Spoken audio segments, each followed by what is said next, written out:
We shall prevail. This is what King George VI stated firmly during his address to the nation the day Britain entered World War II. Not only would this be true for his country, but also for the anxious king himself. After the abdication of Edward VIII, Britain's faith in her monarchy plummeted. His successor, Prince Albert, did not appear capable of leading the empire. Outwardly, Albert, or Bertie as his family called him, seemed frail and shy. As a massive war loomed in the near future, it was not ideal to be handing the throne to someone who did not exude strength or self-esteem. Though the beginning of his reign was shrouded with skepticism, George VI proved to be the king that Britain needed during World War II, and overcame numerous obstacles to restore faith in the monarchy. However, this is not how most of the country or even the world viewed his kingship at the time. During his reign, George VI's difficulties and dedication to Britain were underappreciated and scarcely acknowledged. It wasn't until after his death that the narrative of his story gained its deserved attention. After George V's death, Prince Albert's older brother, Edward VIII, quickly plunged the Windsor name into speculation and doubt.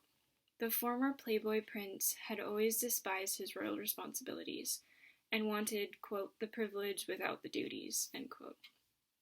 Having already been known to participate in scandalous behavior, the new king continued his questionable streak by associating himself with a married American woman who was already divorced once. It soon became clear that this woman, Wallis Simpson, was romantically involved with Edward VIII, and he wanted to marry her.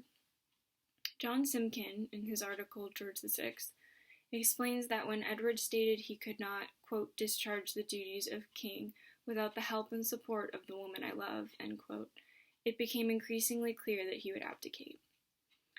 If he truly could not live without Simpson, who was now twice divorced, he would have to give up his throne. As head of the Church of England, marrying a divorcee whose ex-spouse, or ex-spouses in this case, who was still living, was not permitted. The announcement of Edward VIII's abdication less than a year after he was crowned came as a great disappointment to the country. One newspaper, the West Bridgford Times and Echo, described Britain's people as, quote, living in a state of crisis and dejection, end quote. Peter Conradi and Mark Logue, in their book The King's War, describe the words of writer Harold Nicolson on the day of the abdication as he scrutinized the man who would now become king. Quote, it will be years for Albert the Good to build up a legend comparable to that of his brother, end quote. Much of the press were quick to point out the prince's flaws and discuss how they would hinder his ability to lead the nation adequately. Prince Albert was perhaps even more devastated than the general public.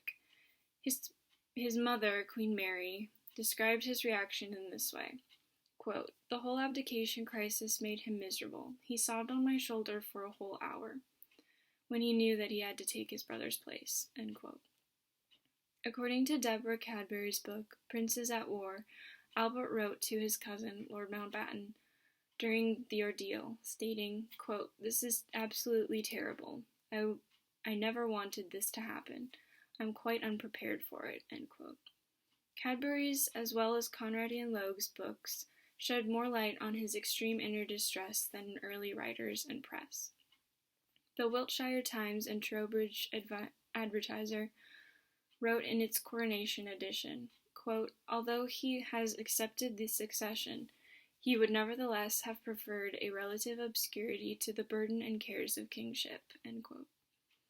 While this is true, it is a vast understatement to how the man truly felt about becoming the leader of Britain. Albert was torn, painfully aware of his own weaknesses as a prospective monarch, but he was also familiar with his brother's failings and felt he needed to atone for them.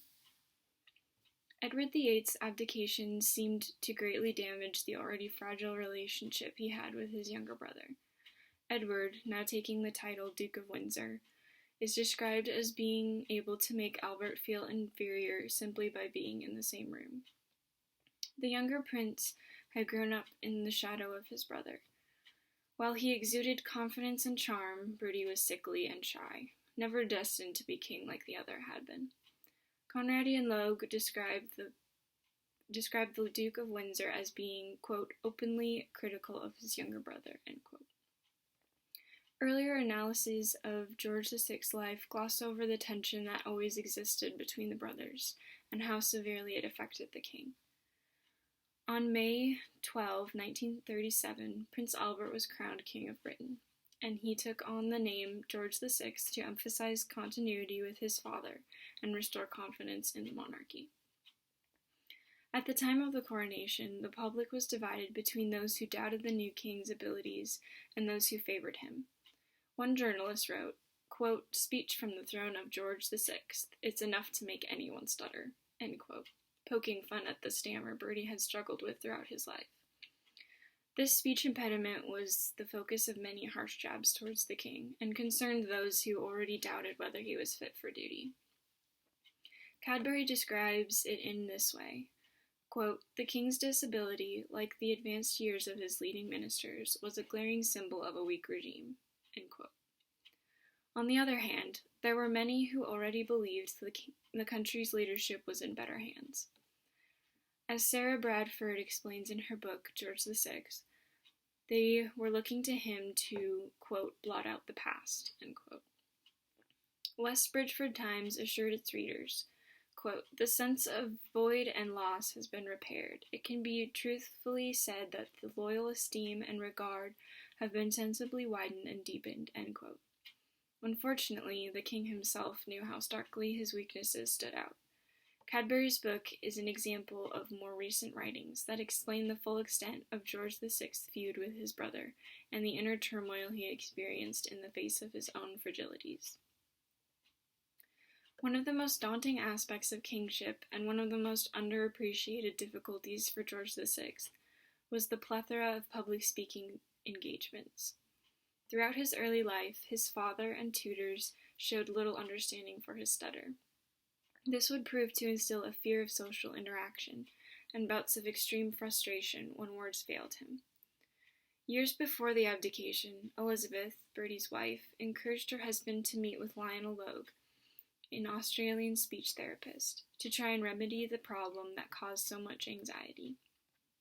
Peter Conradi and Mark Logue, who is Lionel's grandson, detail in their book why George VI was hesitant at first. Quote, "Over the course of the years, he had seen too many so-called experts, who had turned out to be quacks. 9 by one count, but the outlandish cures they proposed merely added to the sense of anger and frustration he felt whenever he tried to speak and no words came out," end quote. However, Logue proved to be the right person for the job. Previous traumatic experiences involving public speaking had heightened Bertie's anxiety, and Logue became determined to help as much as he could. Their friendship created a relationship that was to shape both men's lives.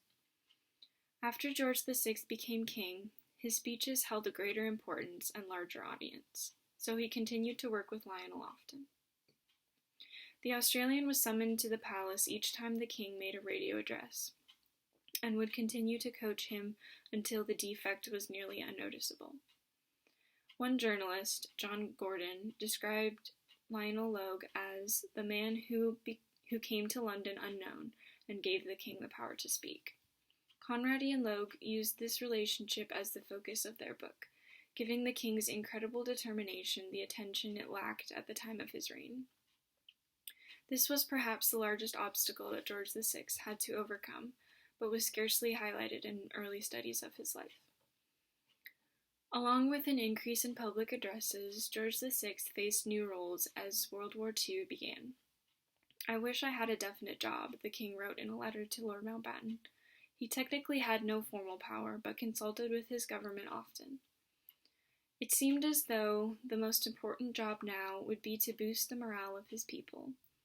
On September 3, 1939, the day Britain entered the war, he addressed the nation by radio broadcast. Quote, "In this grave hour, perhaps the most fateful in our history, I send to every household of my people, both at home and overseas, this message, spoken with the same depth of feeling for each one of you as if I were able to cross your threshold and speak to you myself." End quote. He ended with a phrase that still echoes today: "We shall prevail." It is clear that this man, who was never supposed to be in the position he currently held, longed to connect with his people and provide what little comfort he could. As he faced the microphone, an object that caused him a great deal of fear, little did he know that years later, through authors such as Cadbury, Bradford, Conrad, and Logue, his own story of courage and triumph would prevail and inspire many. In June 1939, King George and Queen Elizabeth traveled to North America to tour Canada and the United States. There were a number of reasons why this trip worried the king, one being the following. Quote, "A minefield of diplomatic pitfalls lay ahead. Their trip might be seen as an ill-disguised political attempt to persuade neutral America to support any European war." End quote. Additionally, George VI would be expected to deliver numerous speeches of importance, each one painstakingly rehearsed with Logue before departure. However, the king and queen were welcomed warmly by crowds of people in America, and created a sturdy friendship with President Roosevelt. When he and his wife returned to England, they were greeted by more crowds, and a sure sign that the monarch's position was gaining respect. These successes were rarely recounted in the years surrounding the war, because most authors and press were focused on the successes and popularity of Churchill. 1940 and 1941 brought perhaps the darkest hour of the war for Britain. The German blitzkrieg quickly plunged the country into disarray, bringing massive destruction in the form of air raids. George VI and Elizabeth refused to flee to the safety of Canada and abandon their country as many other monarchs had. They insisted their daughters, Elizabeth and Margaret, stay as well, the Queen stating, quote, "The children will not leave unless I do. I shall not leave unless their father does. And the king will not leave the country in any circumstance." End quote. Throughout the Blitz, George and Elizabeth visited those areas that had been bombed and endeavored to encourage those in such places. Sierra Berry, in her article George VI, 1936 through 1952, describes another unique way that King showed respect for what his people were suffering when she writes, quote, "In 1940, the king instituted the George Cross and George Medal to be awarded for actions of bravery by citizens."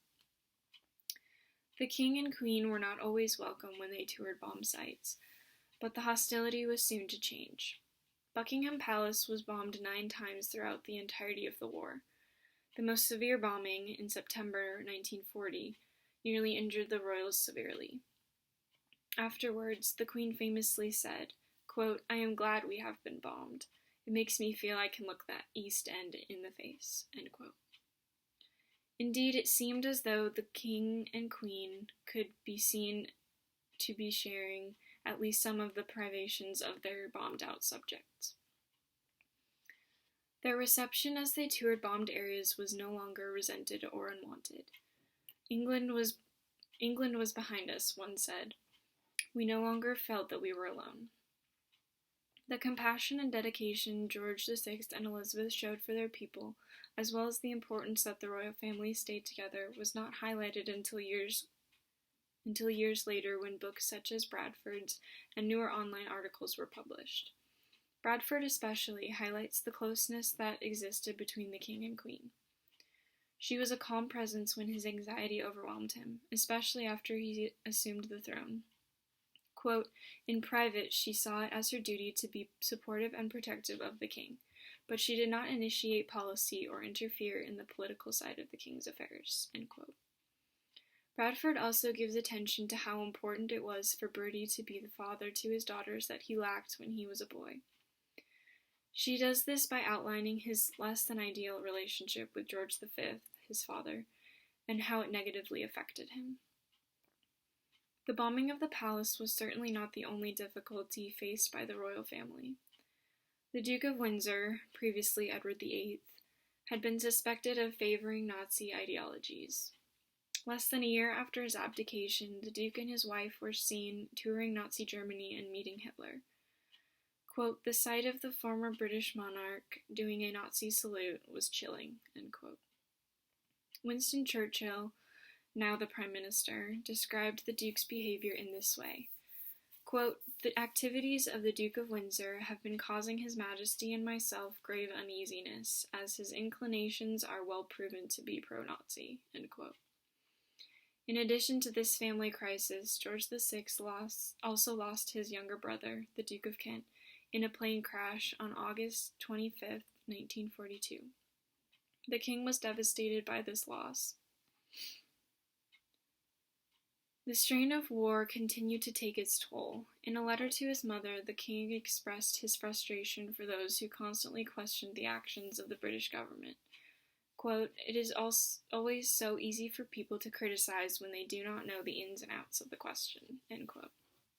In a diary entry from 1940, he admitted that the guilt he felt for the suffering of British soldiers. Quote, "The very thought of having to order this movement is appalling, as the loss of life will probably be immense," end quote. Another thing that weighed on his mind was the fear of a ground invasion, and the threat it posed to his family's safety. These hardships, in addition to his personal insecurities, were underappreciated for many years after the war, and the strain they placed on the king was scarcely acknowledged until more recent analysis. While Conradi and Logue focus mainly on inner and mental struggles, Cadbury and Bradford spend a more significant part of their books discussing these family and political issues. When VE Day finally arrived on May 8, 1945, the true level of restoration in the public's faith was revealed. A large crowd gathered outside the palace, chanting, "We want the king! We want the king!" It wasn't until the royal family appeared on the palace balcony 8 separate times that the crowd finally dispersed. Cadbury describes the king's popularity in this way. Quote, "He may have been overshadowed by Churchill, but his constancy, loyalty, and presence was now an intimate part of everyone's lives, and a heartening symbol of resilience. The glass in the windows of the palace may have been broken, the rooms cold and draughty, the bombs close at hand, but the king did not desert his post. He stood there for everyone," end quote. The result of this was the creation of a bond between crown and people that would have been difficult to achieve in peacetime. The years after the war showed just how trying the strain had been on the king's physical well-being. His health continued to deteriorate until, in September 1951, he had surgery to remove his left lung. After his death on February 6, 1952, a country whose faith had been restored mourned. As his coffin rested in Westminster Hall, people waited in a queue that stretched 4 miles for one last chance to show that what their king meant to them. On the government's wreath that was displayed at the funeral, Churchill placed a card that simply read, "For Valor," the words inscribed on the Victoria Cross, Britain's highest award for bravery. For many years, Churchill would be the focal point of discussions involving Britain during World War II. However, George VI had done what Churchill could not, form a personal connection with the country's people, and improve their spirits during that dark time. Though he stood in the Prime Minister's shadow during the war and for a time after, authors such as Bradford, Cadbury, Conradi, and Logue would shine light on his story in the years to come. It wasn't until after George VI's death that the narrative of his story gained its deserved attention. And years later, the difficulties as well as his dedication to Britain were appreciated and acknowledged. Conradi and Logue give one example of this when they write, quote, "The king's death opened the way for discussion of something that had been rarely spoken of during his lifetime, the terrible toll that his stammer had taken on him and the importance of Logue's role in helping him to overcome it," end quote. In the face of his brother's damaging actions and his own reluctance to take the throne, he effectively repaired the nation's relationship with its monarch. Though George VI may have once been overshadowed by Winston Churchill, as Cadbury wrote, Today he is regarded with respect and appreciation for all that he did, and symbolized during his wartime reign. Thank you.